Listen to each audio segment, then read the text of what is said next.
est avec nous, Charles Magnien. RMC Bourdin Direct, Magnien président. Coup de com', coup bas, coup fourré de la campagne. Nous commençons avec François Fillon qui est allé à la rencontre des chasseurs. La Fédération nationale des chasseurs qui avait convié les candidats à son assemblée générale hier. En arrivant sur scène, François Fillon a dit un mot de son actualité judiciaire. Dans cette campagne présidentielle où les balles volent bas, je peux vous confier en souriant qu'il ne me déplaît pas d'être aux côtés de vrais chasseurs. Des vrais chasseurs, un peu d'humour pour détendre l'atmosphère, mais ensuite François Fillon a déroulé. Face aux chasseurs, il est en terrain conquis. Le Sarthois connaît tout le jargon. Il faut arrêter ces caricatures qui présentent tout chasseur comme un prédateur. Il me semble que Gérard Larcher, fine gâchette, n'est pas coupable de crimes contre la biodiversité. L'ortolan doit pouvoir continuer à être chassé, alors que dans le même temps, la barge à queue noire est une espèce qui s'éteint du gibier d'eau selon qu'on chasse à la côte ou dans les marais de l'intérieur. Cela conduit à maintenir la chasse du tétras dans les Pyrénées. Alors, je le dis devant vous, vive la chasse.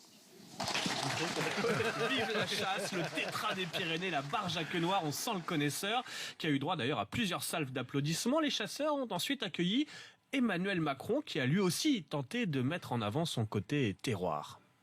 Je sais très bien ce qui se passe sur les oies et d'autres espèces. Moi, je viens d'une terre que j'appelle encore Picarde, et où il y a beaucoup de chasseurs, une région où on chasse plutôt la plume. Voilà pour l'introduction, mais rapidement, le naturel d'Emmanuel Macron a repris le dessus et il s'est un peu éloigné des préoccupations des chasseurs. Mais avoir l'accès au numérique, c'est d'accélérer le plan de développement justement du très haut débit, qu'il s'agisse de la fibre ou 3G, 4G. On sait très bien ce qui se passe. J'ai été ministre en charge du numérique. Et donc, on a besoin de développer beaucoup plus rapidement les antennes relais et la fibre. Voilà, pas certain que les chasseurs soient venus parler fibre optique et 4G hier à l'Assemblée Générale. Les élus ont jusqu'à vendredi 18h pour envoyer leur parrainage au Conseil constitutionnel. Où en est-on de la liste des candidats? Alors on a appris hier que Jean-Luc Mélenchon avait franchi la barre des 500 signatures. Ce diable de Mélenchon en a précisément 666.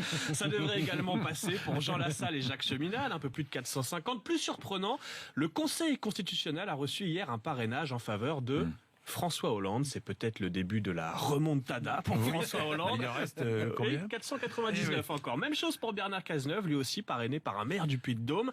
Enfin, Michel Alliot-Marie dispose de 53 signatures, dont un seul parlementaire, le député Patrick Ollier, qui est également, vous le savez peut-être, le mari de Michel Alliot-Marie. C'est mignon, si c'est ça, pas oui. mignon, l'amour en politique. Bon, François Asselineau a donc franchi la barre des 500 signatures. Il tenait hier soir son premier meeting de campagne. Présentation de son programme devant ses supporters, durée du discours, 3h20. Mais oui, 3h20 sur scène pour François Asselineau. Je n'ai pas tout écouté, je dois l'avouer. C'est le double, voire le triple des autres candidats. 3h20, c'est l'équivalent d'un Paris-Marseille en TGV. C'est plus long que le film Titanic. En 3h20, Thomas Pesquet a fait plus de 2 fois le tour de la planète.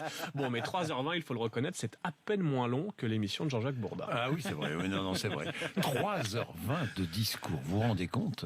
Bien. Merci, Charles. Qu'est-ce qu'il y a, Mathieu? Qu'est-ce qui vous arrive? Il fait des grands signes. Vous me faites des grands signes, Mathieu. Ah, l'oreillette. Ah ouais, l'oreillette. On partage vraiment tout. Même le même pop. Merci pour tous ceux qui nous suivent sur RMC Découverte. Merci beaucoup.